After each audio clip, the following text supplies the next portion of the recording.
I drove slowly through the snow-covered streets of Columbus, Ohio, my heart uneasy.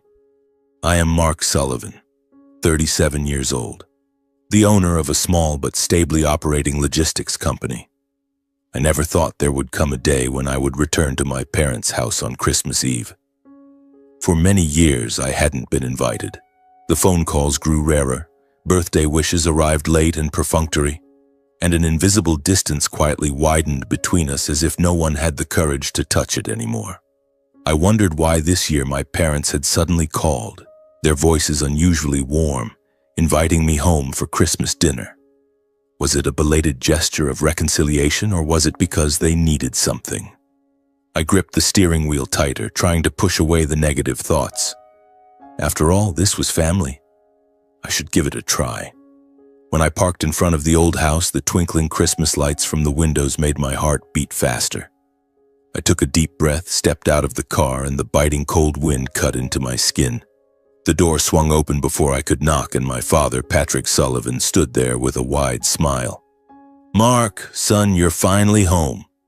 He hugged me tightly, patting my back roughly as if there had never been any distance between us. My mother, Eileen, rushed out from the kitchen, flour still dusting the apron in her hands. "Oh, my dear Mark, I've missed you so much." She hugged me, the familiar scent of baked goods mingling with the perfume from my childhood. I stiffened for a moment, caught off guard by this warmth. The last time we met 3 years ago, it had been a brief argument about money, and they had sent me away with cold words. Then Sean, my younger brother, appeared from the living room. He grinned broadly, throwing his arms around me like brothers who had never had any conflict. "Big bro Mark, it's been forever. How have you been? Come in, it's freezing." Sean patted my shoulder and pulled me inside. I looked at him, 32 years old, still with that quick-witted look, but now seeming more mature, or at least trying to appear so. We had once been close, but ever since I left home to stand on my own, Sean had always harbored some jealousy, making veiled remarks about how I was luckier. Now all of that seemed to have vanished. I forced a smile, trying to fit into the atmosphere. "I'm doing fine. How's everyone?" Inside, the house was warm, the aroma of roasted turkey filling the air. The Christmas tree sparkled with the old glass ornaments I remembered from childhood. The dining table was set beautifully, laden with food. Mashed potatoes, steamed vegetables, pudding, and red wine shimmering in the candlelight. Everything was arranged thoughtfully, perfect like a pre-staged Christmas painting. I sat down, a warmth rising in my chest. Maybe they really wanted to mend things. After years of estrangement, perhaps this was the chance for us to start over. "The house looks so cozy," I said, both to break the initial silence and to convince myself. Dinner began, and the atmosphere was livelier than I had expected. Dad raised his glass, his voice hearty. "Let's toast to Christmas. To my eldest son, Mark, who built a logistics empire from nothing with his own 2 hands. He laughed loudly, his eyes sparkling. I was surprised. Dad had rarely praised me before. He used to only criticize me for abandoning the family to chase my career. Mom nodded and added, "That's right, son. I'm so proud of you. Your company is so big now, with lots of employees and stable, not like in the early days when you struggled alone." She looked at me affectionately, leaving me confused. I nodded, smiled lightly, and thanked them politely. Sean was more enthusiastic than ever. He kept refilling my wine glass, asking about my work. "Bro, tell me, how's the logistics business? I heard you landed big contracts with some shipping companies. That's awesome." His tone was open, with none of the old jealousy. We talked about football, Ohio's harsh weather, and childhood memories. Sean shared about his part-time job, laughing loudly at his small failures. Everything felt as if there had never been any conflict. I laughed along, but deep down a strange feeling crept in. Why had everyone changed so suddenly? The cheerfulness was there, but I sensed the strain. My parents' smiles were a bit forced. Sean's eyes darted away when I probed deeper about his life. It was as if they were all performing a play and I was the unwilling audience. I tried to enjoy it, savoring the tender turkey, listening to Christmas music drifting from the old radio. But the more we ate and talked, the more uneasy I became. My parents kept repeating how successful I was, as if steering the conversation towards something. Mom said sweetly, "You know, Mark, our family is lucky to have you. Sean is still young and needs time. But you're already solid." Sean nodded and poured more wine for me. "Yeah, bro, you're the pillar of the family." I smiled, but my heart beat faster. Something wasn't right. Dinner ended and the plates were cleared quickly. The room suddenly fell silent, only the howling wind outside the window. Dad sat up straight, his face serious, the earlier smile gone. Mom looked down at the table, twisting her napkin. Sean sat quietly, his eyes fixed on me with anticipation. My chest tightened. Here it was, the real moment. Dad spoke in a low voice. "Mark, there's something I need to talk to you about." I swallowed, trying to stay calm. "Yes, Dad, go ahead." Dad cleared his throat and looked me straight in the eye. "Sean needs money to buy a house. He's about to start a family and needs a proper, stable place to live. Your mom and I looked at one in the suburbs. It's about $500,000. We'll cover most of it. You just contribute $300,000, okay? You're the eldest and you're the most financially secure in the family. In the end, this is also your responsibility to the family." Dad's words hit me like a punch in the face. I froze, stunned for several seconds. $300,000. A huge sum. Enough for me to expand with a new shipping route, enough to ensure employee bonuses for years. I had never promised anything, yet they spoke as if it were my obvious duty. I took a deep breath, trying to keep my voice as calm as possible. "I'm sorry, Dad, but I can't do that. I have my own financial plans, the company is expanding, and I'm responsible for my employees. $300,000 is too much, I really can't afford it." The atmosphere in the room changed instantly. Dad's face turned red, his fist slamming the table. "What? You're refusing, Mark? Do you think that's acceptable? Are you really this selfish?" Before I could speak, Dad continued, his voice rising with anger. "How much have your mother and I sacrificed for you? Raising you, educating you, giving you the foundation for your success. And now, when the family needs you, you turn your back on your own brother?" Mom jumped in, her voice shrill with emotion. "You're ungrateful. Everything you have today comes from this family. Sean is about to start a family. He needs help and you just say no." She glared at me, eyes full of rage. "Who do you think you are to refuse? Do you think you're better than everyone now?" Dad snorted contemptuously, pointing at me. "You're a coward who only thinks about yourself. Look at your brother. He's worked just as hard as you, just didn't get as lucky." He gave a bitter laugh, his voice dripping with venom. "You talk about your hard work? Without your parents behind you, do you think you'd be where you are today?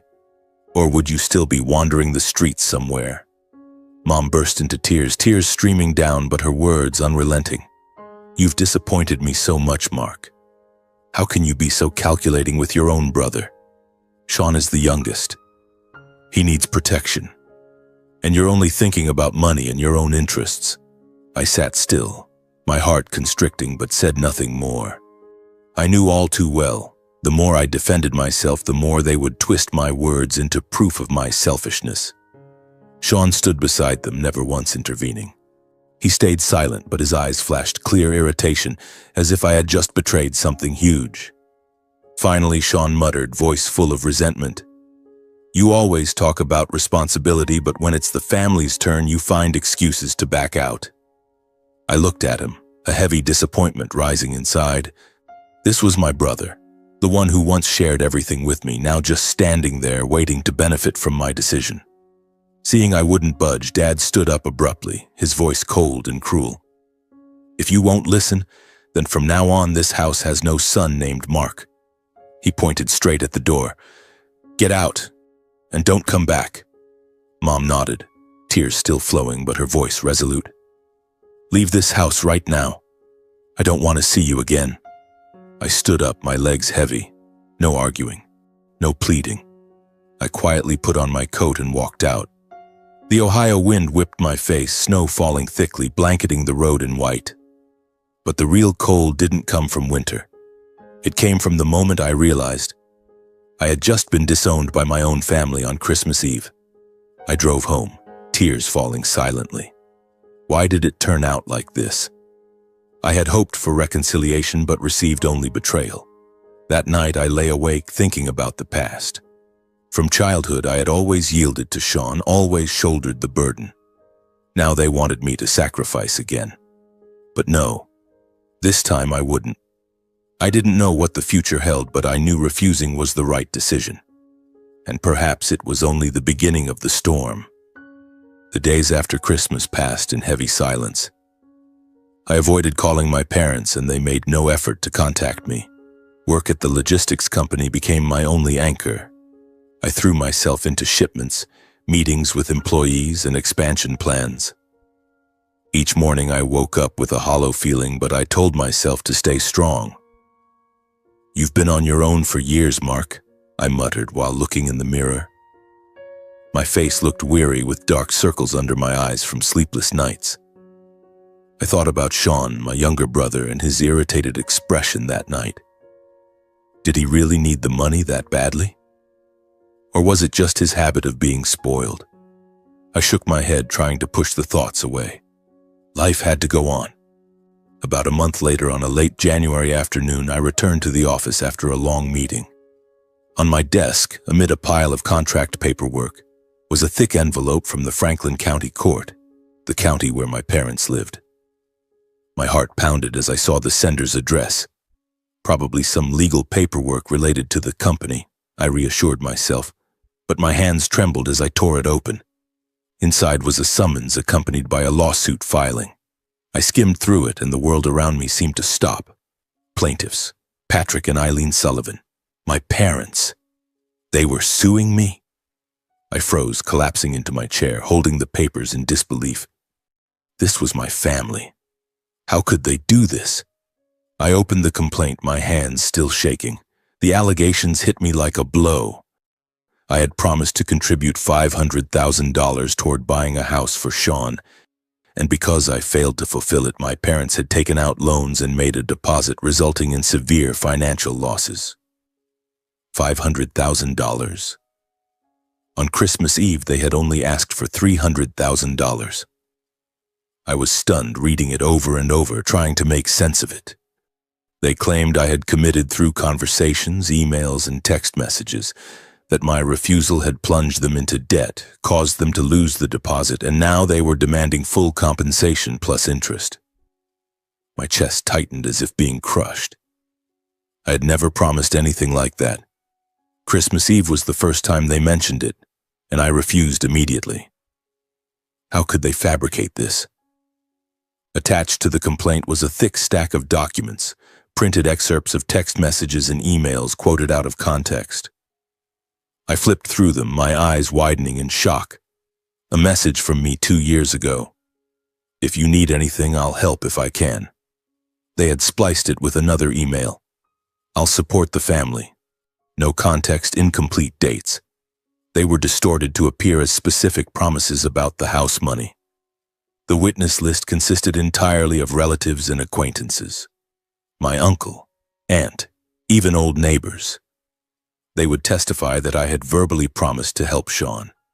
I was reeling, sitting there like a statue.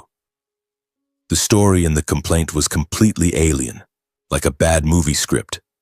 I knew for certain I had never promised or agreed to any amount. This was pure fabrication. The fact that my own parents had orchestrated such a case left me numb. This was no longer a family conflict. It was deliberate, planned betrayal. They had sat down together, gathered evidence, contacted a lawyer, and pushed it to court. How could they? I thought about Sean, and a suspicion crept in. Was he staying out of it? Or was he the one instigating it? I remembered his expression on Christmas Eve, silent but full of expectation. Maybe he knew everything, even participated. My heart ached as if being cut. Family, the thing I once thought was blood-bound, had now become the enemy. I sat there for hours staring at the papers, tears streaming down again. What are you going to do now, Mark? I asked myself. The next morning, I called the company's longtime lawyer, Tom Hargrove, a middle-aged man with extensive experience in civil litigation. We met at a coffee shop near the office. I slid the stack of documents across the table, my voice trembling. Please take a look. This is from my parents. Tom flipped through them, his brow furrowing. After half an hour, he looked up. Mark, this is a serious lawsuit. They're alleging breach of contract, an oral agreement. But on closer inspection, the evidence shows clear signs of manipulation. The messages are quoted out of context, the surrounding details distorted. The witness statements seem coordinated and biased. They've likely been coached on what to say. I listened, my heart racing. He continued, even though much of the evidence is fabricated or weak, it's still enough to create legal pressure. The court will summon you. You'll have to appear, hire defense counsel. This could drag on for months, costing a lot: lawyer fees, court costs, and most importantly, your reputation. In the business world, a lawsuit like this can make people wary. I swallowed hard, realizing the gravity. It wasn't just about losing money, it was about losing everything I'd built. Tom advised, we need to prepare a strong counter-argument and prove this is fabricated. But Mark, brace yourself. This is your family, yet they're playing dirty. I left the coffee shop with my mind spinning. On the drive home, I realized my parents weren't just angry. They were determined to take it to court, willing to do anything to make me pay for my refusal. They wanted me to regret it, to beg. I pulled over, breathing heavily. How can they be so cruel? I whispered. Memories flooded back. Dad teaching me to ride a bike, Mom hugging me when I fell. Now it was all shattered. I called my best friend, pouring it all out, my voice breaking. They're suing me, man. My own family is suing me. He comforted me, but my heart remained in turmoil. While I was still trying to steady myself and figure out how to respond, local media started sniffing out the lawsuit. One morning, I opened an email from an employee with a link. Boss, there's an article about you. I clicked it and my heart sank. The local paper, the Columbus Dispatch, had published. Local businessman sued by parents for breaching financial promise. They detailed the complaint, quoted the allegations, and even interviewed an anonymous source, likely a relative. The story spread rapidly on local social media. Comments poured in. How awful, unfilial child. When family sues each other, the world has gone mad. My image in the business community was now questioned, even without a verdict. Who was I? A trustworthy boss or an ingrate? Business partners quickly sensed the risk. That afternoon, the first email arrived from a major supplier. Mark, we've heard about the lawsuit. Please confirm your and the company's legal situation so we can assess risk. I replied briefly, but anxiety filled me. Then a call from another partner. Mark, the contract we're negotiating. We need to pause. We have to reassess stability.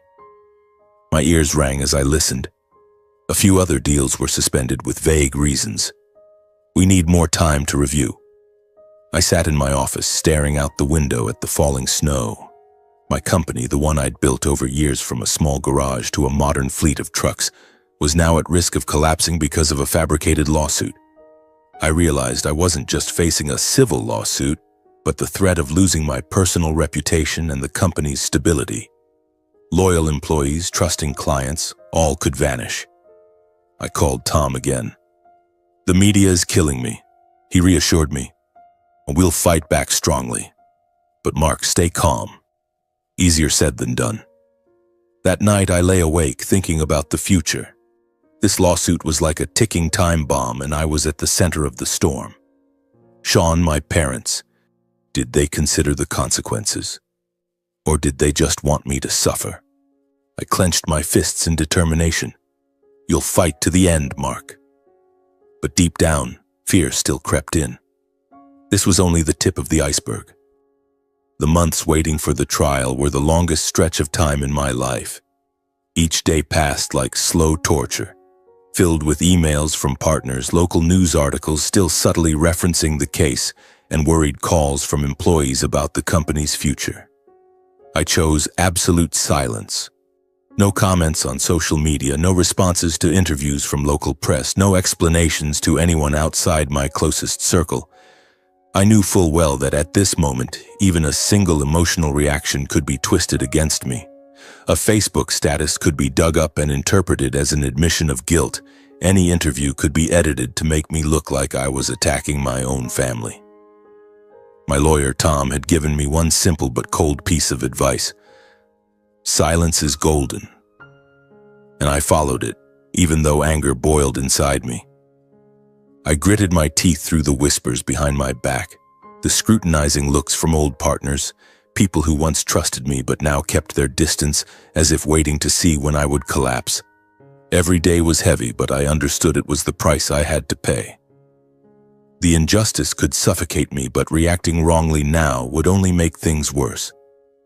Staying silent, enduring, and not letting emotions guide me.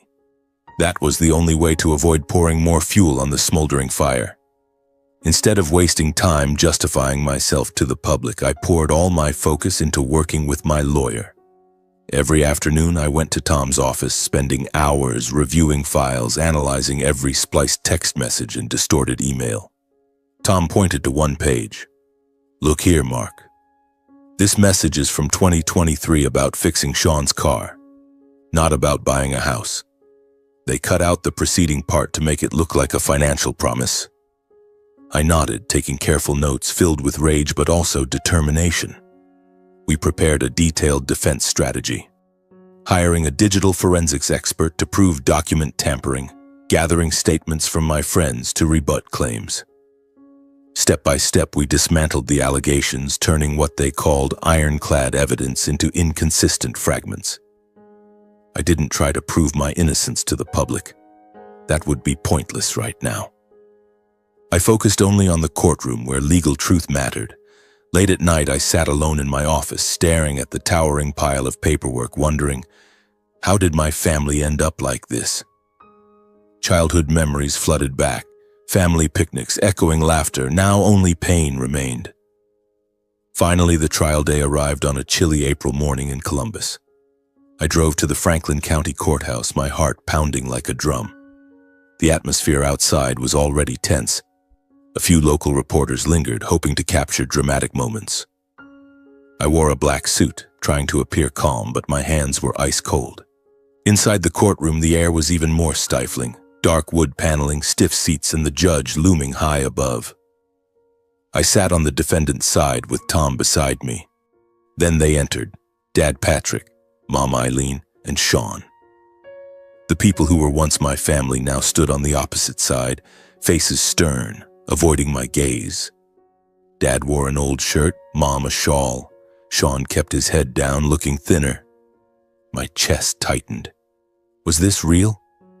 We had once sat together at the Christmas dinner table. Now we faced each other like enemies. I looked at Sean, hoping for a regretful glance, but he avoided me. The tension was so thick I could hear the wall clock ticking clearly. The trial began, and their lawyer, a middle-aged man named Harris with a warm, deep voice, presented the story of a betrayed promise. He stood, voice full of emotion. "Your Honor, this is a story about family, about responsibility, about sacred promises between brothers." The defendant, Mark Sullivan, committed to helping his brother Sean buy a house with $500,000. The plaintiffs, Mr. Patrick and Mrs. Eileen, relied on that promise to borrow money and make a deposit, and now they suffer severe financial losses. He presented what he called evidence. Stacks of spliced messages, quoted emails, and witness statements. Uncle John took the stand, voice trembling. "I heard Mark say he would help Sean buy a house at a family gathering last year." Aunt Mary followed. "He always promised to support the family." Their arguments were built to appeal to emotion and morality, emphasizing family duty over clear legal grounds. "This isn't just about money," Harris concluded. "It's about broken trust, about a son turning his back on his parents." The courtroom fell silent. The judge nodded thoughtfully, and I felt the pressure. not from the law but from words that touched the heart. Then it was Tom's turn to rebut. He stood, voice calm but sharp. "Your Honor, this accusation rests on flimsy, manipulated, and distorted evidence." He pointed out inconsistencies one by one. "This message is from 2023 about car repairs, not a house. That email has altered dates. We have a digital report proving it." He called the expert to the stand who demonstrated the tampering. "Vague oral promises cannot be legally binding without a clear contract," Tom emphasized. "There is no specific evidence of the $500,000 amount, only emotional speculation." Faced with these rebuttals, the plaintiff's story gradually revealed its fragility and lack of legal foundation. Harris tried to salvage it, but the judge shook his head. I sat there, heart racing, watching my parents, their faces shifting from confidence to anxiety. Sean bowed his head lower as if he knew everything was crumbling. After a short recess, the court ruled, "There is insufficient legal basis to hold the defendant, Mark Sullivan, liable. The claim for compensation is dismissed and the defendant is declared the prevailing party." The gavel struck and the room buzzed. Tom patted my shoulder. "Congratulations, Mark. We won." I left the courtroom in silence, feeling none of the relief I had once imagined. There was no victorious smile, no sense of liberation. The verdict only closed the legal chapter, dismissing the claims and confirming I had no obligation to pay. But it couldn't erase what had happened before. The published articles, the skeptical looks, the suspended contracts due to damaged reputation. Before walking away, I glanced one last time at my parents and Sean. They stood there, faces pale, no one saying a word. Dad shook his head slightly, Mom quietly wiped tears, and Sean kept his face down, avoiding my eyes. We had once been a family. Now in that cold courtroom, we were just strangers who had passed through each other's lives. Immediately after the trial, the suspicions around me didn't vanish. They continued to spread in the local business community. The press reported, "Businessman Mark Sullivan wins lawsuit against family, but ethical questions remain." Online comments, "Winning legally doesn't mean being morally right." Some long-term clients gradually reduced cooperation. A shipping company I had worked with for years called Voice Cautious. "Mark, we need to pause some shipments for now to reassess trustworthiness." Ongoing projects were delayed one by one with familiar vague excuses. "We're concerned about risk." No one said it outright, but I knew they were waiting to see how things would play out. I called a meeting with employees, trying to keep my voice steady. "Everyone, we won the case. But the road ahead will be tougher and we'll need to work twice as hard." The room applauded, cheers of encouragement for each other. But looking around, I could clearly see the worry in their eyes, for their jobs, their future, and the trust being tested daily. New partners became more cautious, demanding extra safeguards or prolonging negotiations. A meeting with potential investors.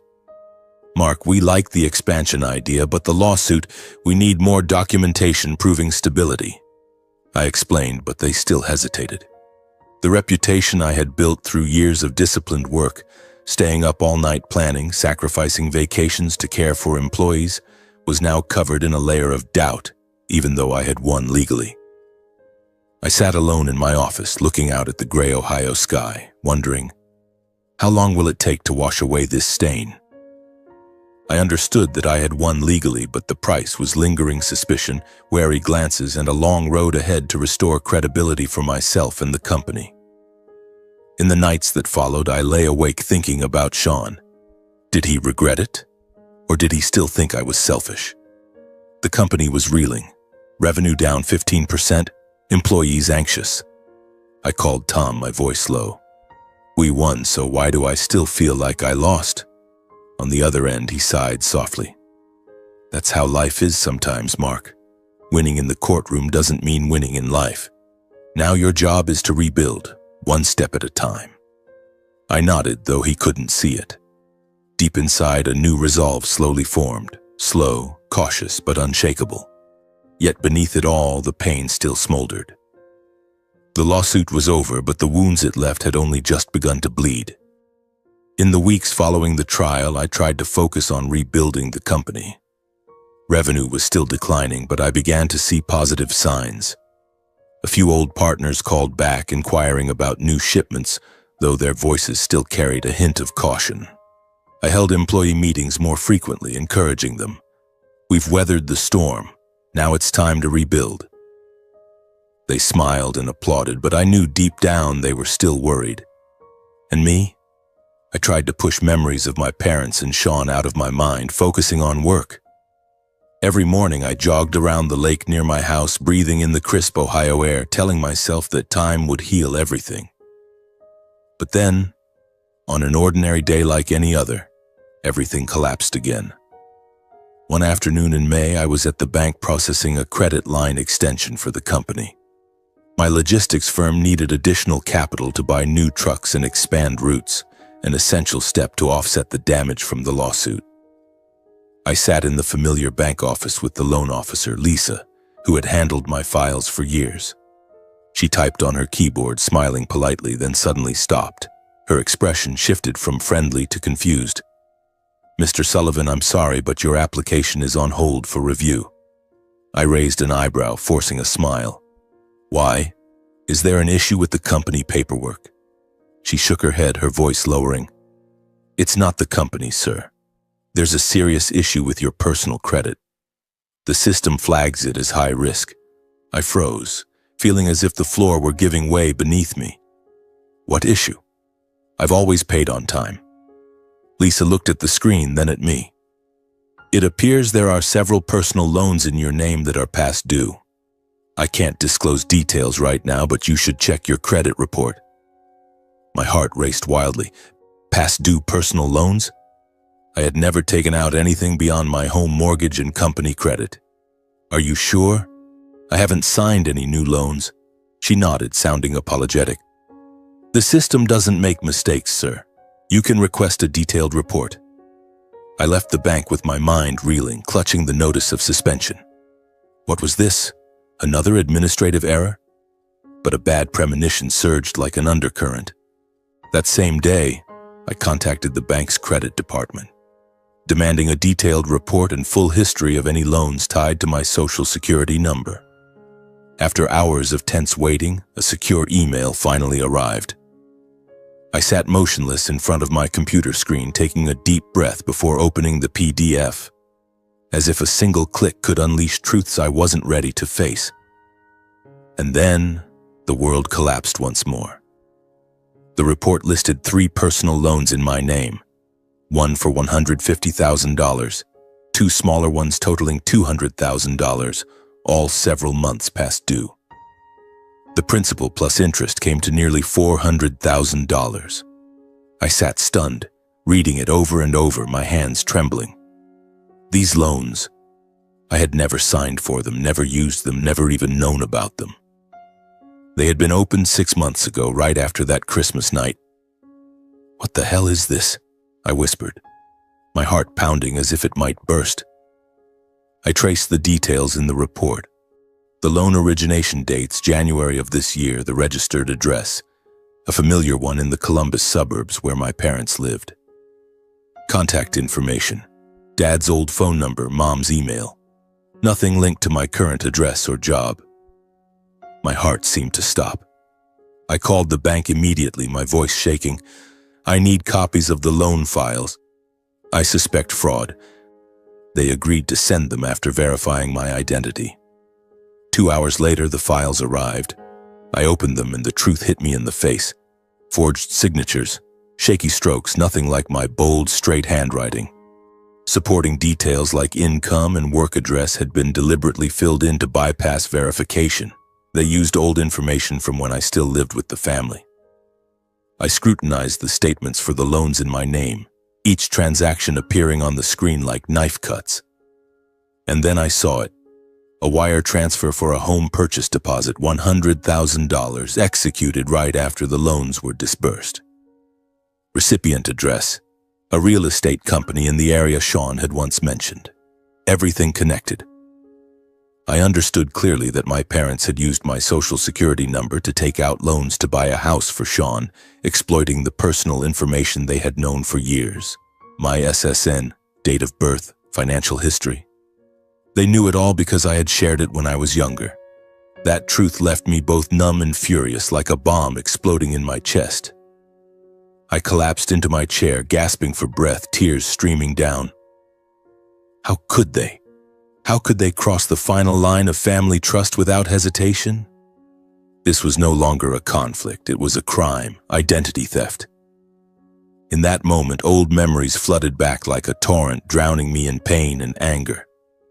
From childhood, I had always been the one to yield. I remembered when I was 8. Sean got a shiny new bicycle while I used my cousin's hand-me-down. "You're the older one, you should let your brother have it," Dad said, his tone allowing no argument. I nodded, swallowing my tears because I loved my little brother. At 12, when I wanted guitar lessons, Mom said, "Sean is sick. We need the money for medicine first." My own needs were often pushed aside. All attention prioritized Sean. He was frail, cried easily, needed protection. I was assumed to be the one who could endure and fend for myself. "Our Mark is strong," they would say, as if that meant I didn't need care. At 18, I left home early to become independent, working part-time to pay for college. They didn't help. They even blamed me. "You made that choice without thinking of the family?" Meanwhile, every mistake Sean made, failing classes, getting into trouble, was covered up and excused. "He's still young. He'll grow out of it," Mom would say, hugging him close.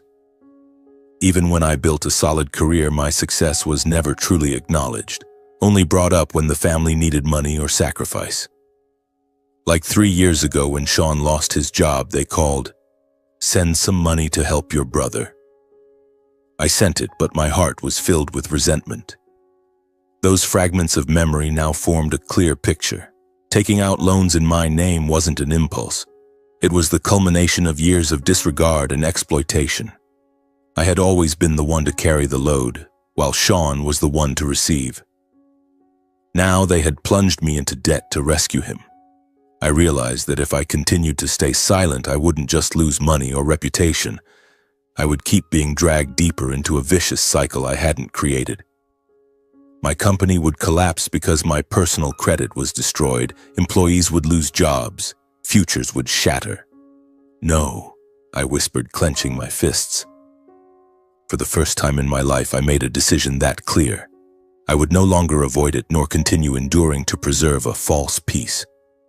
I had been silent long enough, retreated far enough, and the price of that endurance was too high. From this moment on, I chose to stand up for myself, clear-headed, calm, and ready to protect myself by whatever means necessary, even if it meant confronting the people I once called family. Anger surged through me like a storm, impossible to contain. After uncovering the truth about the fraudulent loans, I couldn't just sit still. I printed out copies of the loan files and detailed bank documents, transaction statements, forged signatures, matching addresses, and stuffed them all into a black briefcase. It was already dark, but I couldn't wait until morning. I drove straight to my parents' house in the Columbus suburbs, the cold Ohio night wind whipping my face through the slightly open window. My heart pounded, not from fear but from rage, so intensely that my knuckles turned white on the steering wheel. "They have to face this," I whispered. The old house appeared under the dim streetlights, the Christmas tree still there like a bitter reminder of that fateful night. I parked, took a deep breath, and knocked firmly. The door opened and my mother, Eileen, stood there with a surprised expression. "Mark, why are you here so late? Is something wrong?" Her voice trembled, but I didn't let her continue. I stepped inside despite her astonishment, closed the door, and looked her straight in the eye. My father, Patrick, was sitting in the living room with a cup of coffee. He looked up, frowning. I didn't greet them or beat around the bush. I opened the briefcase, pulled out the thick stack of papers, and placed each bundle on the dining table. "Explain this to me," I said slowly. "These loans are in my name, with forged signatures. and the disbursed funds were transferred directly to an account used for a down payment on a house for Sean. What have you done?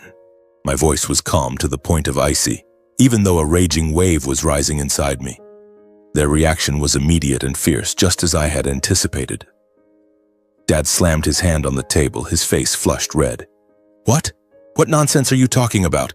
We haven't done anything. You've misunderstood. Mom jumped in right away, her voice shrill with panic. Mark, you're overthinking this. It must be a bank error. How dare you suspect your own parents?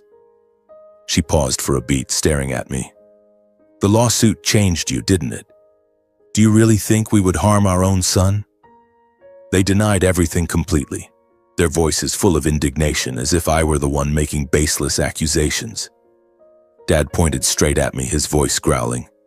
You dare barge in here in the middle of the night just to accuse us? Have you forgotten who we are to you? I stood still, my heart aching, but I didn't back down. I knew this script. Deny first, attack later. I pulled out a few more sheets and pushed them toward them. Here are copies of the loan files, disbursement history, contact addresses, and the signatures. Everything matches. This isn't a mistake. The denial suddenly turned into heavy silence. Dad stared at the papers, his face gradually paling. Mom collapsed into a chair, hand over her mouth. The air in the room grew thick, broken only by the steady ticking of the clock. Then Dad cleared his throat, his voice quieter, no longer aggressive. All right, since you already know everything, I'll be straight with you. It was a last resort decision.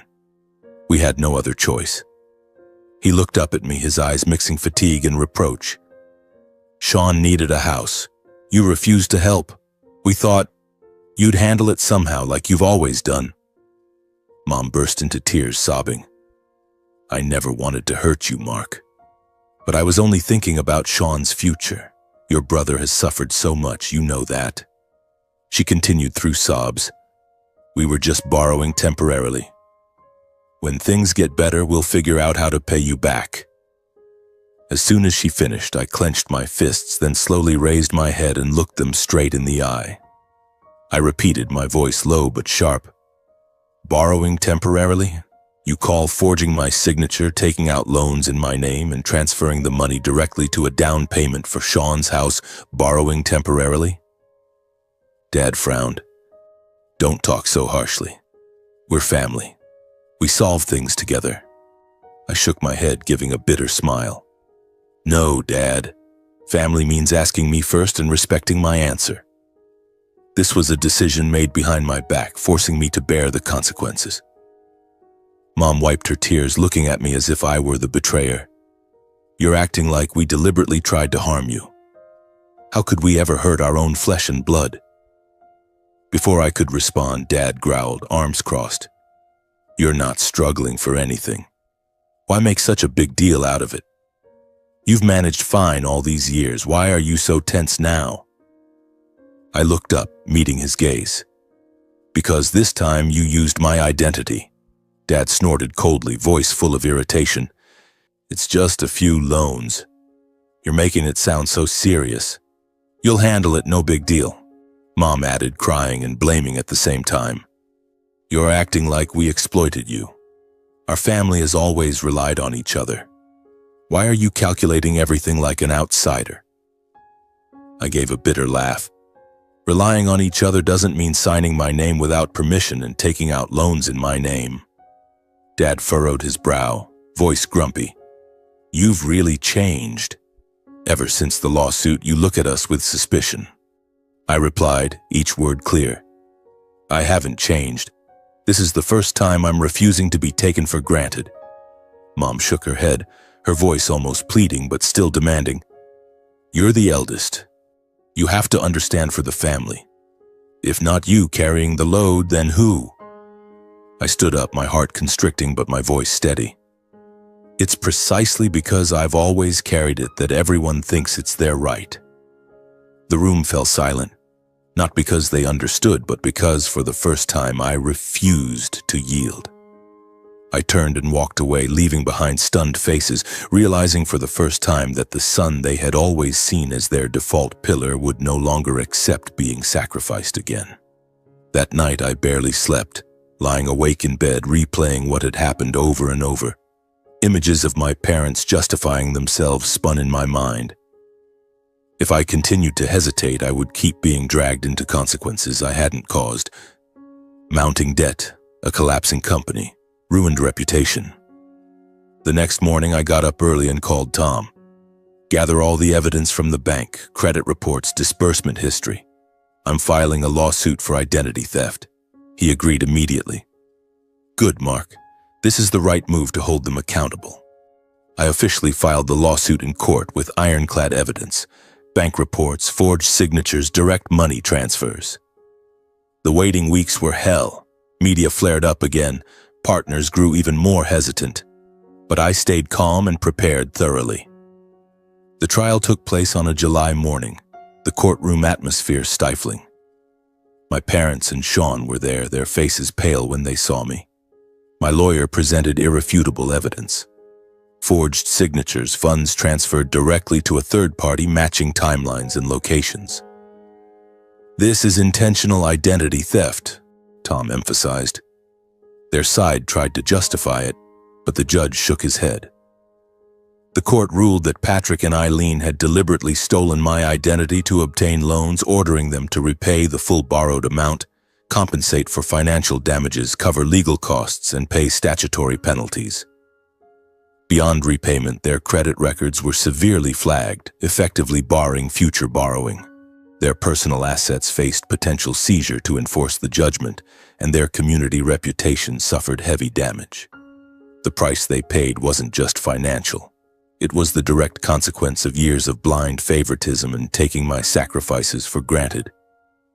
As I left the courtroom, I understood that the final tie binding me to my old family had been officially severed, and from that moment I no longer had any obligation to bear the wrong choices of others. I stepped out into the Ohio sunshine, feeling relief for the first time, but also a deep emptiness. A new life was beginning without them. In the days immediately following the trial, I tried to adjust to that unfamiliar sense of freedom. The company office became my refuge, a place where I could focus on what remained: employees, contracts, and the future. I avoided thinking about my parents and Sean, shoving them into a dark corner of my mind. But then, local media began publishing corrections, like a rain shower washing away the layer of grime. The Columbus Dispatch, the same paper that had covered the first lawsuit, now ran a major article. Businessman Mark Sullivan vindicated in identity theft case. Parents ordered to pay compensation. They quoted the court ruling, emphasized the irrefutable evidence, and even interviewed Tom to clarify the details. The articles spread across local social media, and gradually the previous negative comments were replaced by sympathy. He was the victim. Poor guy. My personal and company reputation slowly stabilized, like a storm-tossed ship finally finding safe harbor. I received emails from old partners. "Mark, we read the news. Sorry for hesitating. Let's grow together again." A warmth flickered in my heart, not from forgiveness, but from knowing that years of hard work hadn't been in vain. Some clients returned to cooperate, and previously stalled projects resumed. Like the major transportation deal with the manufacturer in Cleveland, they called, sounding remorseful. "Mark, we were wrong. Let's sign the new contract. We need your fleet." I nodded, signed the papers, and watched revenue start to climb. My life began returning to normal, waking up early, meetings, checking shipments, and coming home to a simple dinner. Not long after, I noticed Sean constantly bragging on social media about his lavish lifestyle. Luxury shopping, travel, far beyond his previous financial means.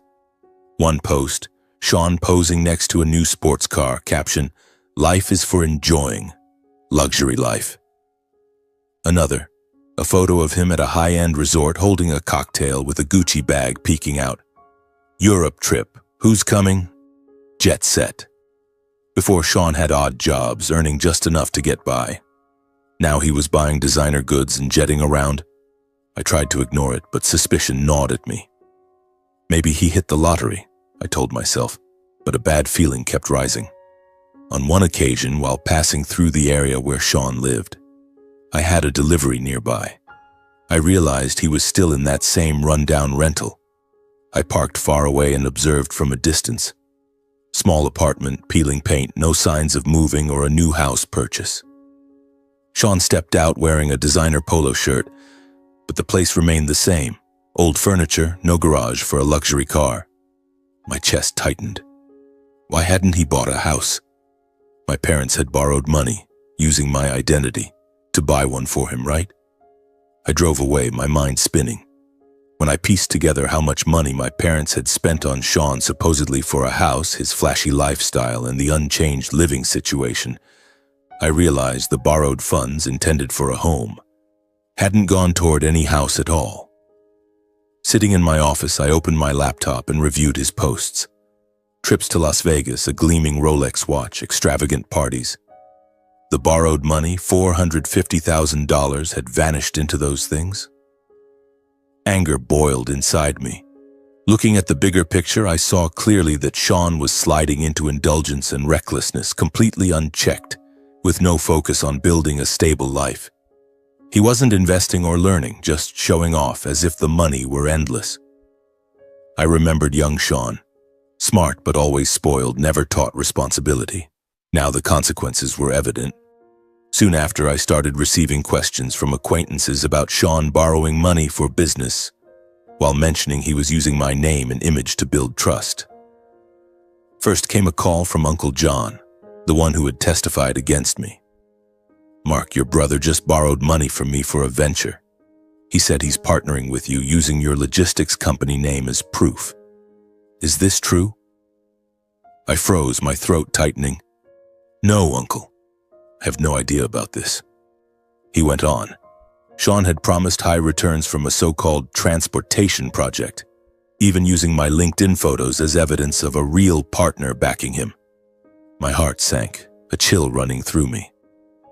I suddenly understood that Sean wasn't just partying or irresponsible. He had fabricated an entire fake business story, painting pictures of quick profits to borrow and misappropriate others' money. Over time, more people approached me with the same concerns, bringing messages, documents, and promises Sean had made, revealing deliberate fraud. A relative sent a message. "Mark, your brother Sean borrowed $5,000 from me, saying it's for a startup with you. Here are the papers." I looked. Fake contracts bearing my name, promising returns in 3 months. Then Aunt Mary called, crying. "He used family photos, said you'd guarantee it." I lost $10,000. I sat there, hands shaking, reviewing the evidence, promising texts, transfers, and Sean disappearing when payments were due. This was systematic fraud, not a momentary mistake. Recognizing the severity, I went to my parents to warn them that Sean's actions had crossed ethical boundaries and would sooner or later lead to serious legal consequences. I drove to their house one evening, filled with concern. Dad opened the door, his face stone cold. "What are you doing here?" I stepped in and sat across from them. "Mom, Dad, I've heard about Sean. He's borrowing money everywhere, using my name to gain trust. This isn't simple. It could involve the law, even prison." I placed the stack of papers on the table. "Here's the evidence. Messages, photos, and statements from victims." Dad didn't even glance at it before brushing it off. "Stop it. You came here just to slander your brother, didn't you? After the lawsuit, you still won't let the family be?" Mom burst into tears, her voice desperate yet protective. "Sean's just going through a rough patch in business. He needs protection, not to be cornered by his own brother." I clenched my fists, my voice lowering. Protection doesn't mean covering up crimes. But Dad slammed his hand on the table, cutting me off. "Enough. If you keep saying things like this, don't ever set foot in this house again." I looked at them, my heart heavy. No one asked if Sean was wrong. Their only concern was who was shattering the facade they clung to. Faced with that blindness, I realized I had done all I could, and from this point on, Sean's downfall was no longer something I could rescue him from. I left the house, exhausted. Life went on, but Sean, he was digging his own grave. That week passed in a new, almost peaceful rhythm. I focused on the company, on the steady flow of shipments, on employees gradually regaining their morale. Local media slowly forgot the scandal, and I began to feel true freedom. No more calls from distant relatives, no more scrutinizing glances. Life in Columbus seemed to be returning to its track. Morning black coffee, afternoon meetings, evenings at home with a book. But then, on a late August morning, everything was stirred up again. I was sitting at the kitchen table, a steaming cup of coffee in hand, scrolling through local news on my phone as usual. The screen displayed a headline from the Columbus Dispatch. Police investigate financial fraud involving multiple victims. Suspect Sean Sullivan arrested. I froze, the coffee cup nearly slipping from my hand. Sean's name, my brother's, bolded in the title. I skimmed the article, my heart pounding. It detailed how Sean was accused of fabricating non-existent business opportunities, using others' reputations to build trust, borrowing money and failing to repay. They listed specifics.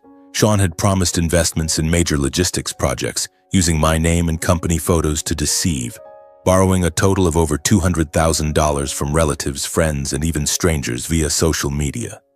Victims recounted, he used his brother's name, a successful businessman, to convince us.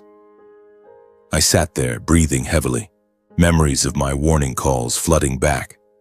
Why hadn't he stopped? Why push it this far? That same day, my phone buzzed incessantly. Messages from relatives poured in like a flood. Aunt Mary. Mark, your brother's been arrested. Your parents are running around trying to find a lawyer. Uncle John. They're calling everyone for help, hoping to settle it and save Sean. From overlapping calls and fragmented complaints, I learned that my parents had tried using old connections to intervene, calling police friends, making promises to local lawyers. But this time, there was no way out. The case had gone beyond family matters, becoming a criminal investigation with multiple victims and clear evidence. A call from an acquaintance. Your parents are crying, saying Sean's innocent, but the police have proof. I listened, exhausted. They were still protecting him, still blind, but this time the law wouldn't forgive. I tried to keep my distance, but 2 weeks later, when Sean's case went to the initial hearing, I decided to attend the court as an observer. Not to intervene, but to witness firsthand the consequences of choices that had dragged on for so long. I drove to the county courthouse, my heart heavy. The courtroom was packed, victims in the front rows, my parents in a corner looking gaunt. Sean at the defendant's table, pale-faced, no longer boasting. I sat in the back, avoiding their eyes, filled with apprehension. The judge struck the gavel and the hearing began. At the hearing, the prosecutor presented comprehensive evidence. Statements from over 10 victims, relatives to strangers, describing how Sean approached them, promising high returns from business ventures with his brother. They showed messages, marks guaranteeing it, invest, double your money. Forged documents, contracts bearing my company's name, fake signatures. Financial trails proving Sean had misappropriated the money for personal use, transfers for cars, travel, luxury goods. The evidence was clear enough to dismiss any excuses, showing Sean's actions weren't momentary errors but systematic fraud, spanning months, targeting many people. The defense lawyer tried to salvage it. The defendant was merely facing financial difficulties, but the judge shook his head. I sat there, fists clenched, childhood memories rushing back. Sean crying for toys, me yielding, him making mistakes, parents covering. Now here were the consequences. The court sentenced Sean to 4 years in prison plus full restitution to the victims for the misappropriated amounts and probation after release. The gavel struck. The room buzzed.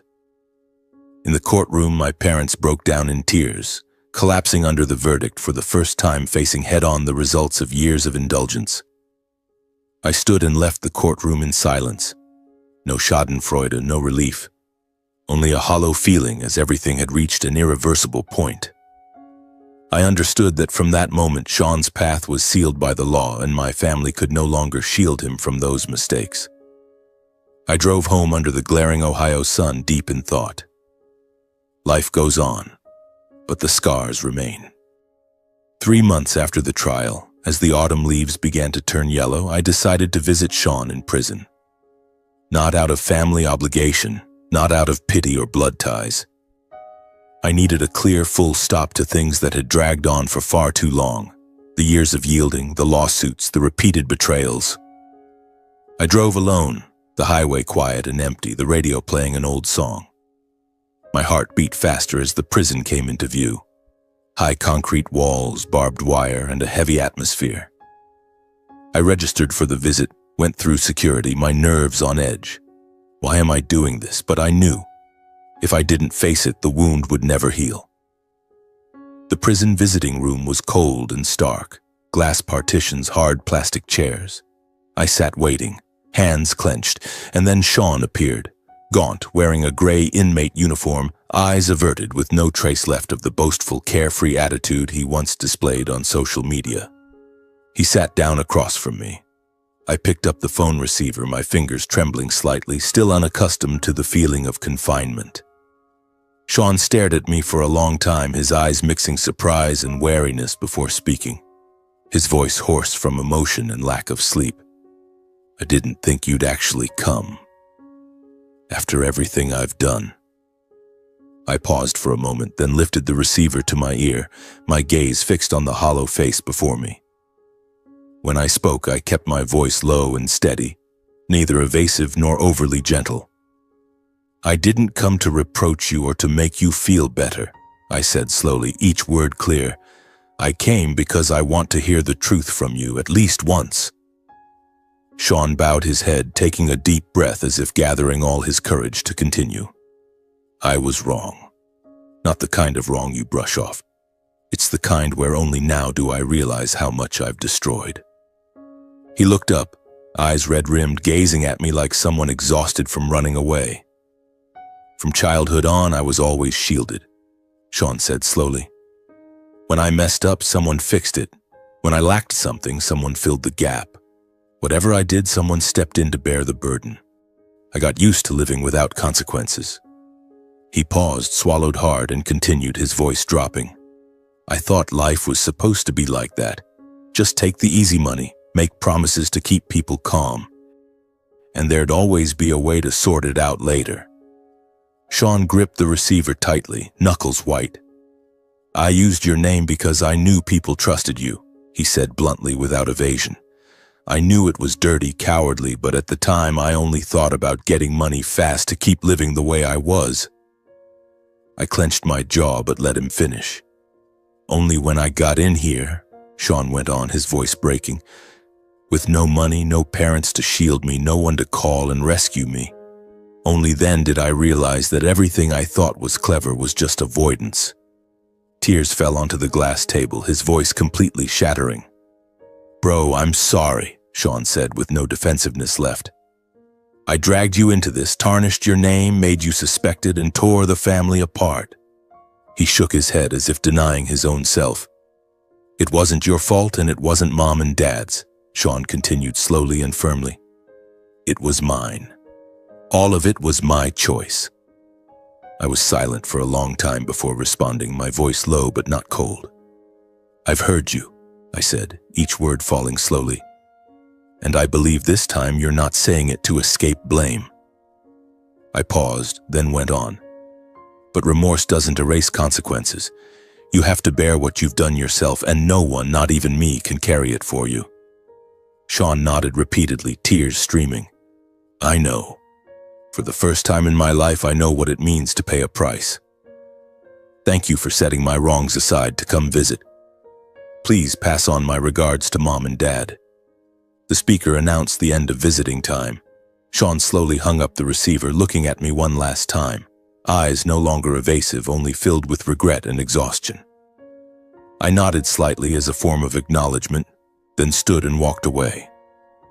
Stepping out of the prison, pale autumn sunlight fell on the cold concrete yard, A chilly wind blew, making me shiver.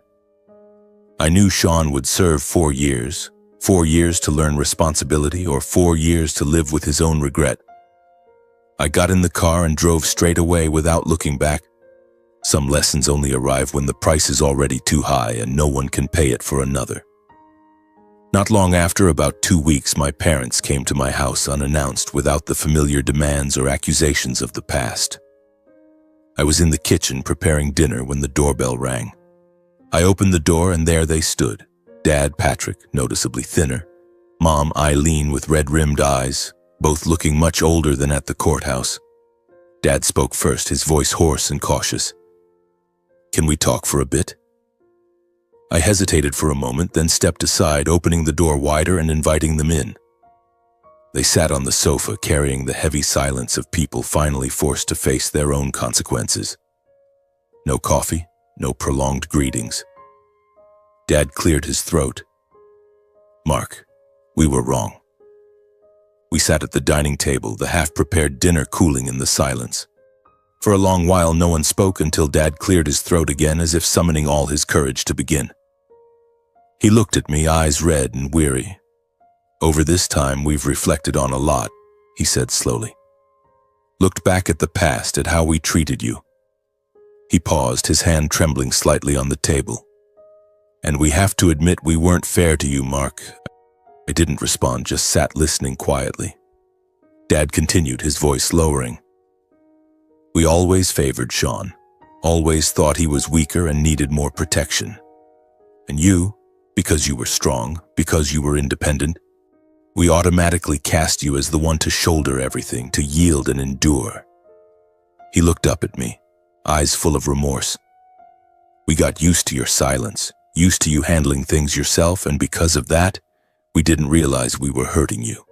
Mom broke into tears, her voice choked as she interjected. "I was wrong, Mark. I thought shielding Sean was love, but I didn't see that it made you suffer unfairly for years." She wiped her tears, looking at me with deep regret. "Only now do I realize that what you've carried since childhood wasn't as light as I once thought." Dad bowed his head, his voice breaking. "The lawsuits, the loans, all of it.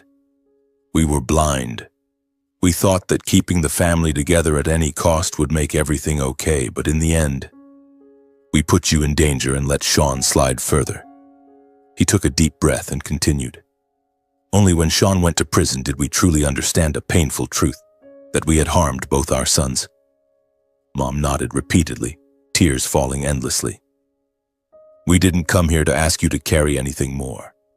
I just want you to know that your pain is real and we were wrong not to see it sooner." She looked at me, voice trembling but sincere. "You don't have to forgive right away, but we can't stay silent anymore. We need to say it, to acknowledge what we caused you." The room fell silent. Not the heavy silence of blame, but the silence of things finally named properly, too late, but genuine. Facing my parents, I felt a mix of emptiness and exhaustion because the words I had long waited for arrived only after everything was shattered.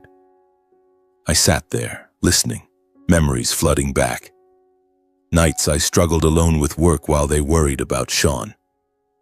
Times my refusals were called selfish. "You're saying this too late," I whispered. Still, I noticed the anger inside me had turned into a kind of calm, as if I was finally recognized in my proper place in the family. No longer burning rage, just weariness and a touch of relief. I made no promises, set no conditions. I only understood that from this moment, if any relationship continued, it would have to be rebuilt on respect and clear boundaries. "I can't promise anything," I said slowly, "but if we meet again in the future, things have to be different." They nodded without arguing, then stood and left. I closed the door behind them, standing silently for a long while, letting the thoughts drift. Life continued at the company with daily tasks to handle. But the scar called family remained, quietly reminding me of lessons that came late but were necessary, so they would never be repeated again. After the successive upheavals from the first lawsuit to the identity theft and then Sean's trial, I felt like a ship lost in a storm that had finally found harbor. But that harbor wasn't a place to rest. It was time to repair. I deliberately slowed my pace of life, no longer throwing myself into long-haul shipments or endless meetings. I took time to reorganize work, delegating smaller contracts to the deputy director, cutting hours to create breathing room. Prioritizing mental stability became my guiding principle. I started meditating each morning, jogging along the Scioto River, and even joined a support group for people who had experienced family conflicts. In the afternoons, I sat alone in the park, watching autumn leaves fall, reflecting on everything. How do wounds heal? How do I keep the past from dragging me back? Those questions repeated, making my heart race, as if the future still held surprises. The company gradually regained momentum. Projects ran more smoothly without unexpected crises pulling me away. Revenue rose 20% from the previous quarter thanks to resumed old contracts, and a few new partners who regained trust after reading the corrective articles in the press. I gathered the employees. Everyone, we've made it through. Now it's time to focus on the future. They applauded, and I saw confidence return to their eyes. No more urgent calls from lawyers, no more media hounding, just steady shipments, bills paid on time. I clearly felt the shift. The company was no longer a burden, but a source of joy. Like a child I had nurtured through storms. During this period, I met Emily Carter, a calm, independent, and empathetic woman who brought me the sense of safety I had lacked for years. We met by chance at a logistics conference in Columbus. She managed supply chains for a major company with a warm smile and deep, thoughtful eyes. "I've heard a lot about your company," she said as we chatted over coffee. "After everything you've been through to rebuild it single-handedly, I've never seen anyone as strong as you." I smiled awkwardly, gave a brief account, and she listened without judgment. Subsequent dates came naturally, a dinner, a hiking trip, and gradually I opened up. Emily didn't pry into my past. She shared about her own life, her failures and successes, making me feel respected. "I don't need you to be perfect," she said one evening as we sat by the fireplace. My heart stirred. This was true safety without pressure or sacrifice. Our relationship developed slowly but steadily, built on respect and clear boundaries, utterly different from what I had witnessed in my old family. We took our time understanding each other, setting rules. No interfering in work unless necessary, respecting personal space. "You need time to heal," Emily said, and I agreed.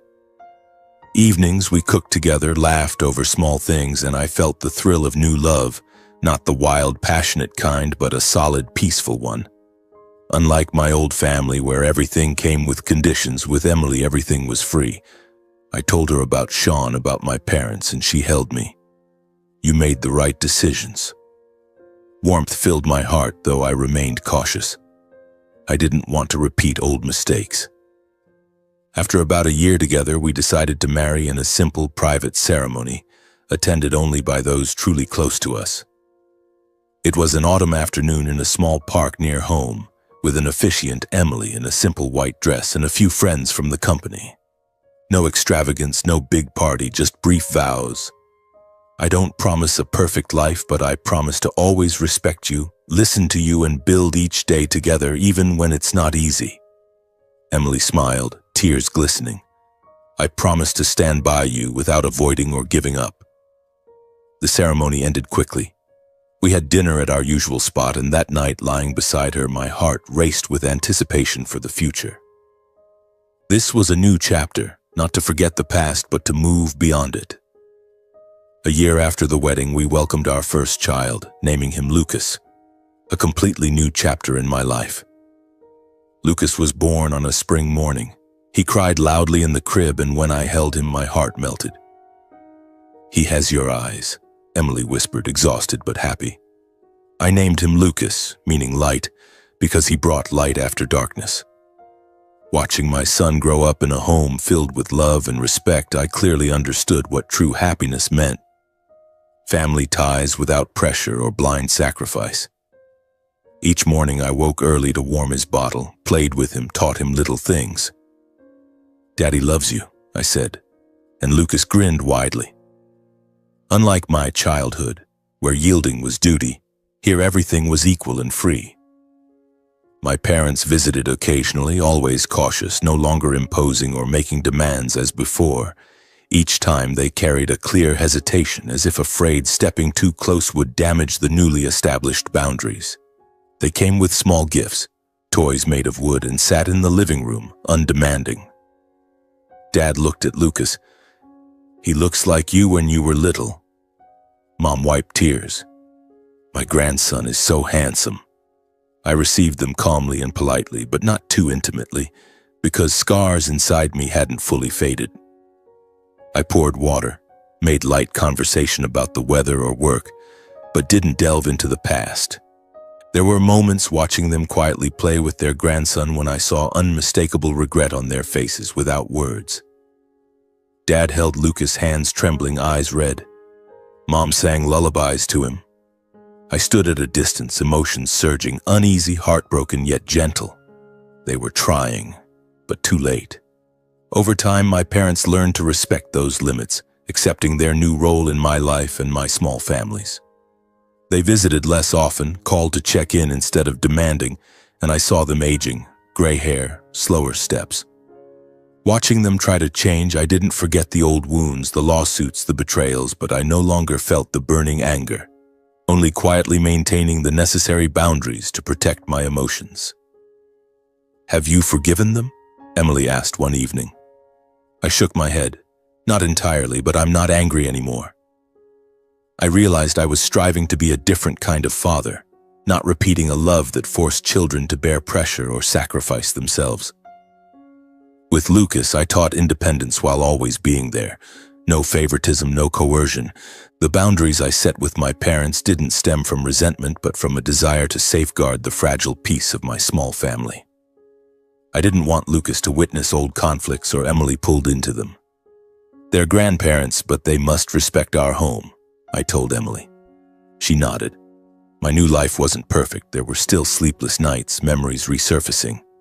But it was stronger, built on respect, freedom of choice, and clear responsibility. I watched Lucas sleep, my heart full of hope. This was the future I chose, and it was worth it. Time passed faster than I expected. Before I realized it, 4 years had gone by since Sean's trial. I received news of his release through a short call from Dad, his voice hoarse and terse as usual. "Sean's out, son." I was silent for a moment, then quietly replied that I already knew. When the call ended, I noticed how strangely calm I felt. No joy, no heaviness, just a sense of acceptance after so many years had passed. Sean returned with nothing to his name. No money, no unconditional protection as before. No luxury cars, no designer clothes, no boastful travel posts on social media. He rented a small room in the Columbus suburbs, taking odd jobs to get by. I didn't reach out proactively, but through the rare encounters, mostly arranged by our parents, I noticed Sean no longer carried that confident, showy air. Simple clothes, cautious demeanor, completely different from the person I once knew. The first time we met after his release at a coffee shop near our parents' house, Sean sat across from me holding a glass of water, eyes downcast. "I'm back. I know it sounds too simple, but I just want you to know I'm not the same anymore." His voice was soft without any boasting. I nodded approvingly, asked a few questions, and saw he had grown thinner, his skin tanned from manual labor. "What are you doing now?" I asked. "I'm a warehouse worker, bro. Low pay, but enough to live." No complaints, no demands, just acceptance. I also noticed our parents no longer arranged everything or shielded Sean as they once did. They only helped with basics, a little money for food, advice over the phone. No more covering up or making excuses for him. "From now on, he'll have to manage himself," Dad said during one call, sounding weary. From their fragmented stories and brief meetings, I learned Sean was doing simple, low-paying jobs, facing life on his own for the first time without anyone paving the way. He worked in warehousing, cleaning, even delivery. Manual labor he once looked down on. Sometimes Sean appeared tired, awkward when talking about the future, But I saw my brother no longer blaming others or complaining as before. "I'm trying, bro," he said during one meeting, gazing out the window. "I'm getting used to handling things myself. Before I thought money came easy, but now I know you have to earn it, little by little." I listened, emotions mixed, uneasy, wondering if he had truly changed, heartbroken at the steep price, yet relieved to see him learning to stand on his own. Over time, in those rare contacts, perhaps 2 or 3 times a year, I saw Sean speak less, boast less, no longer mentioning money or big opportunities. He talked about daily work, new co-workers in a calm voice. "I learned a lot in prison, bro," he admitted once as we sat in the park near my house. "No one to shield me anymore. I have to face things myself." I didn't dare claim my brother had changed completely. Old traces remained, like avoiding eye contact when the past came up. But I clearly saw one thing. Sean was learning to accept his own limits. No more fantasies of quick riches, no more exploiting my name or anyone else's. He lived simply, self-reliantly, and for the first time I saw him as a true adult. That Christmas, when Lucas was 4 years old, the whole family gathered for the first time in years after all the turmoil. I hesitated when accepting the invitation from my parents, but Emily persuaded me. "Give it a try, for the chance to heal our family. For Lucas." We went to the old house, bringing small gifts for everyone. The atmosphere was quieter and more restrained than past holidays. No dazzling lights, no overflowing table like that fateful night. My parents welcomed us with weary smiles. Sean sat in the corner wearing a simple sweater. No obvious favoritism, no one placed at the center to be protected at all costs. I saw my parents treating their children more cautiously, listening better and knowing when to stop. When Lucas ran to hug his grandparents, Dad smiled. "My grandson's growing so fast." Mom asked Emily about work without interrupting or demanding. Sean sat nearby, playing with Lucas using wooden toys, voice gentle. "I made this myself for him."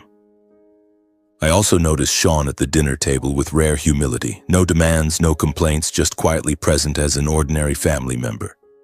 He poured water for everyone, asked Lucas about preschool without boasting about anything. As the meal began, simple roasted turkey, salad, pudding, the mood wasn't lively as before, but genuine. Dad raised his glass. "Merry Christmas." Everyone nodded, and I felt a flutter of nerves. Would something erupt? But no, everything remained peaceful. In that moment, looking around the table, Emily holding Lucas, my parents smiling wearily, Sean silent. I understood that real change doesn't come from punishment or shielding, but from each person facing their own consequences. Sean went to prison to learn responsibility.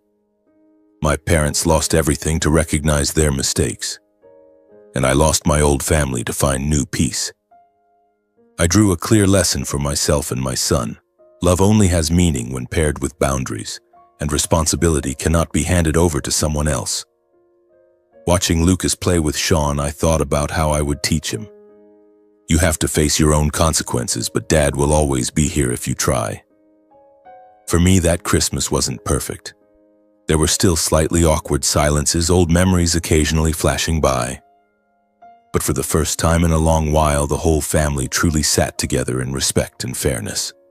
No one demanded anything. The familiar favoritism was gone.